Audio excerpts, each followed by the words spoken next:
Lancement réussi pour le télescope spatial James Webb par la fusée Ariane 5. Cet instrument le plus puissant jamais fabriqué succédera au mythique Hubble et devrait permettre de mieux comprendre l'origine de notre système solaire et les exoplanètes. On en parle avec Nathalie Tingeot, chargée de relations internationales à l'Agence spatiale européenne, l'ESA. Bonsoir et à tout de suite. Le message de Noël du pape François, le chef de l'Église catholique, appelle au dialogue face à la tentation du repli sur soi, aggravée selon lui depuis le début de la pandémie. Dans sa traditionnelle bénédiction Urbi et Orbi à la ville et au monde, il a aussi déploré les nombreux conflits, du Yémen au Soudan en passant par le Sahel ou encore l'Éthiopie. Et puis il y a 30 ans, jour pour jour, le 25 décembre 1991, le président de l'URSS, Mikhaïl Gorbatchev, annonçait solennellement sa démission et la fin de l'Union soviétique. Y a-t-il aujourd'hui une nostalgie du communisme chez les Russes? On en parle dans quelques instants. C'est le télescope de tous les superlatifs. James Webb, c'est son nom, vient d'être envoyé dans l'espace à bord d'une fusée Ariane 5 après plusieurs reports. C'est un véritable événement, pour ne pas dire un cadeau en cette période de fête pour tous les astrophysiciens du monde qui attendaient cet événement depuis 30 ans. Image commentée par Théa Bazdarevich. Après 30 ans d'attente et plusieurs reports... 3, 2, unité, top, décollage. James Webb est enfin propulsé dans l'espace. Le décollage est un succès, un joli cadeau de Noël pour les astrophysiciens. Ce matin, je me suis levé avec une angoisse et très vite, c'est la joie qui a dominé parce que c'est quand même un Noël complètement improbable, le lancement de cette fameuse mission spatiale, ce télescope le plus grand jamais envoyé dans l'espace. Lancé par la fusée Ariane 5, James Webb gravite désormais seul et son voyage ne fait que commencer. Le télescope doit d'abord atteindre un point précis situé à 1,5 million de kilomètres de la Terre. Il devra ensuite remonter le temps, traquer galaxies et trous noirs jusqu'aux origines de notre univers et repérer d'éventuels signes de vie. Découvrir une planète comme la Terre serait extraordinaire. On sait qu'il y a des planètes de toute taille dans l'univers et on veut trouver celle de taille et de température semblables à la planète Terre. James Webb est 100 fois plus précis que son prédécesseur Hubble.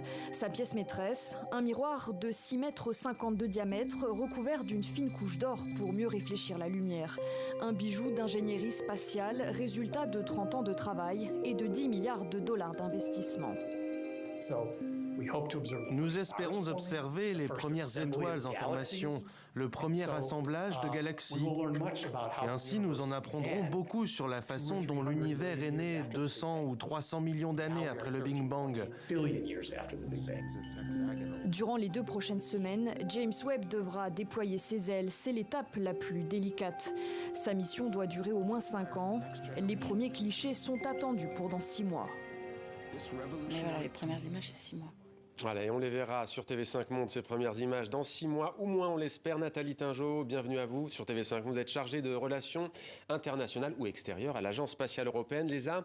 Alors, ce projet, il est éminemment collectif, puisqu'il y a votre établissement, l'ESA, il y a aussi la NASA, l'Agence spatiale canadienne également, avec laquelle vous travaillez. Succès collectif, et pourquoi ce partenariat? Alors, c'est à peu près 10 000 personnes qui ont travaillé dans 14 pays, mais en même temps, il a été financé par les 22 États membres de l'ESA. Alors pourquoi? Parce que d'abord, c'est une tradition dans l'espace, il y a une espèce de diplomatie spatiale. On coopère, même avec des pays avec lesquels on ne s'entend pas trop bien sur Terre. Enfin, on coopère. D'abord parce que ça nous permet de mettre des capacités en commun. Des compétences. Il y a des choses qu'on ne sait pas forcément faire bien, mais il y a d'autres choses qu'on fait beaucoup mieux que les autres. Donc on essaye de mettre nos compétences en commun. Ensuite, on met des financements en commun aussi, parce que c'est quand même des financements importants. L'Europe ne pourrait pas se permettre. Donc ça nous permet de monter à bord d'un télescope avec des instruments, alors qu'on ne pourrait pas produire nous-mêmes le télescope.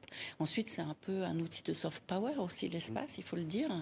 Donc là, on est très fiers de cette opération. Qu'est-ce que ça va apporter aux chercheurs européens concrètement? On imagine que, pour utiliser un anglicisme, il y a un deal, il y a un accord qui a été établi au préalable. Alors, c'est comme pour la station spatiale, vous voyez, de coopérer pour la station spatiale, d'avoir un instrument à bord un Columbus, enfin le laboratoire à bord de la station spatiale, nous permet d'avoir des astronautes qui volent vers la station spatiale.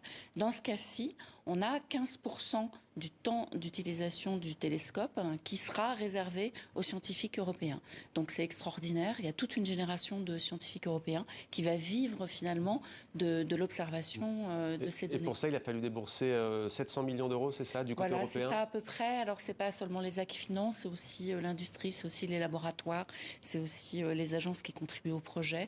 Donc, et puis c'est aussi du travail pour nos laboratoires, pour nos industries, Airbus par exemple en Europe. Donc ça c'est très bien, ça les aide à développer des compétences, ça les aide à les valoriser, ça les aide éventuellement après à les utiliser sur d'autres projets. Oui. Donc ça c'est formidable. Alors vous n'êtes pas scientifique de formation, astrophysicienne de formation, mais pourquoi à votre avis on emploie autant de superlatifs pour qualifier ce télescope? Hubble était pas mal quand même. Hubble. Oui, Hubble a fait des choses magnifiques, enfin, et continuera à faire des choses magnifiques puisqu'ils vont travailler de manière complémentaire les deux, mais c'est une nouvelle génération. C'est une nouvelle génération. Il y a du progrès technologique qui a été fait sur les instruments, sur le télescope lui-même, sur l'ingénierie du télescope. Donc voilà. Ensuite, il est 100 fois plus performant en termes de sensibilité d'observation. Donc ça, c'est quand même extraordinaire. Ça va nous permettre d'aller jusqu'à 13 milliards, de remonter 13 milliards de kilomètres, donc c'est assez extraordinaire. Sur la participation des Canadiens, est-ce que vous pouvez nous en dire un mot? C'est vrai que l'Agence spatiale canadienne n'est pas forcément celle qu'on entend le plus dans cette bataille spatiale, même si elle œuvre beaucoup ces dernières années. Oui, alors ils ont un instrument alors c'est un peu technique, qui s'appelle NIRISS, et qui est un imageur proche infrarouge et un spectrographe aussi. Donc c'est essentiel pour observer les températures, la masse, la composition chimique des objets, les molécules des exoplanètes aussi, parce qu'on parlait tout à l'heure dans votre reportage d'observation de l'atmosphère des exoplanètes, donc ça c'est important. Et puis un pointage de très haute précision. Merci beaucoup Nathalie Tingeot. On reviendra demain largement dans notre grand angle dans la deuxième partie de 64 minutes sur cette prouesse scientifique qui ne fait que débuter. Merci à vous Nathalie Tingeot.